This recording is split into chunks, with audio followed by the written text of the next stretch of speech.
کافر کو مسلمان کرنے کا طریقہ کیا ہے؟ تو اس حوالے سے آج جانیں گے۔ تو کافر کو مسلمان کرنے کا طریقہ یہ ہے کہ سب سے پہلے اسے اس کا جو باطل مذہب ہے اس سے توبہ کروائی جائے گی۔ مثلا کوئی کرسچن ہے اور وہ اسلام قبول کرنا چاہ رہا ہے، چاہے وہ خود ہی متاثر ہو کر یا پھر کسی کے اسلام کی ترغیب دلانے پر، دعوت اسلام دینے پر وہ مسلمان ہونے کے لیے تیار ہے، تو سب سے پہلے اسے اس کا جو باطل مذہب ہے اس سے توبہ کرائیے، اور پھر اس کے بعد کلمہ طیبہ یا پھر اسلام کا جو اقرار ہے اس سے وہ کرائیے، یعنی کلمہ شہادت ہے وہ اسے پڑھوائیے۔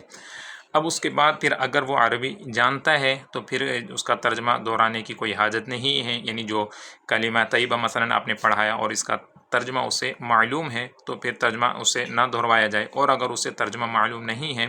تو پھر ایسی صورت میں جو زبان وہ جانتا ہو تو اس زبان کے اندر اس سے ترجمہ دہروا لیجئے۔ مثلا یہ اسے کہلوا لیں آپ کہ پہلے تو وہ یہ کہے کہ مثلا میں کرسچین مذہب سے توبہ کرتا ہوں، اپنے باطل مذہب سے اس نے توبہ کر لی، مطلب اس کو باطل ہونا اس نے تسلیم کر لیا۔ اب اسے کلمہ طیبہ پڑھا دیجئے کہ لا الہ الا اللہ محمد الرسول اللہ۔ اب اس کا ترجمہ کہ میں اللہ یعنی یہ اقرار کرتا ہوں کہ اللہ کے سوا کوئی عبادت کے لائق نہیں، اور محمد صلی اللہ علیہ وآلہ وسلم اللہ کے رسول ہیں۔ تو جب یہ ان باتوں کا اپنے باطل مذہب سے نفرت کا اظہار کرے گا اور یہ کلمے کی جو گواہی ہے یہ دے گا تو پھر وہ دائرہ اسلام کے اندر داخل ہو جائے گا۔ اب پھر دوسرا سوال بعض لوگ پوچھتے ہیں کیا اگر جیسے یعنی اگر مسلمان ہونے کے لیے آتا ہے تو اس سے پہلے غسل کرانا یہ لازم ہے؟ تو یاد رہے کہ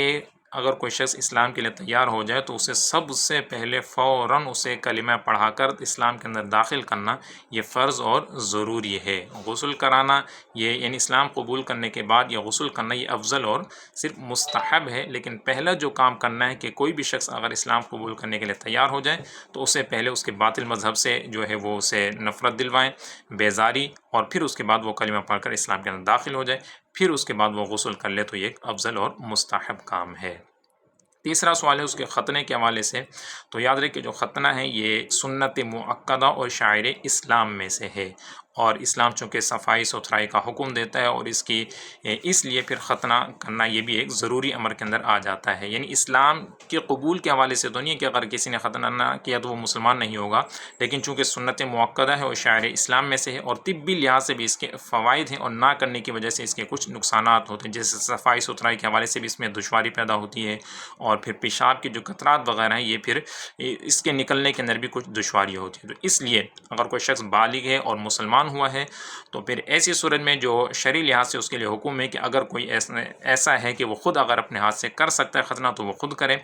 وگرنہ کوئی جو ایسی ڈاکٹر کوئی عورت ہو کہ جو اس کام کو جانتی ہے اور اس سے نکاح کرنا اس کے لیے ممکن ہو تو نکاح کر لیں، اور پھر یہ معاملہ اس سے یعنی ختنے کا معاملہ کرا لیں۔ لیکن اگر یہ دو صورتیں ممکن نہ ہوں تو پھر آخری صورت ہے کہ وہ کسی ڈاکٹر سے جو اس کام کو جانتا ہو تو اس سے یہ کرا سکتا ہے۔ اس کے لیے ستر دیکھنے کی بھی شرعاً اجازت ہے اور اس میں کوئی ممانعت نہیں ہے۔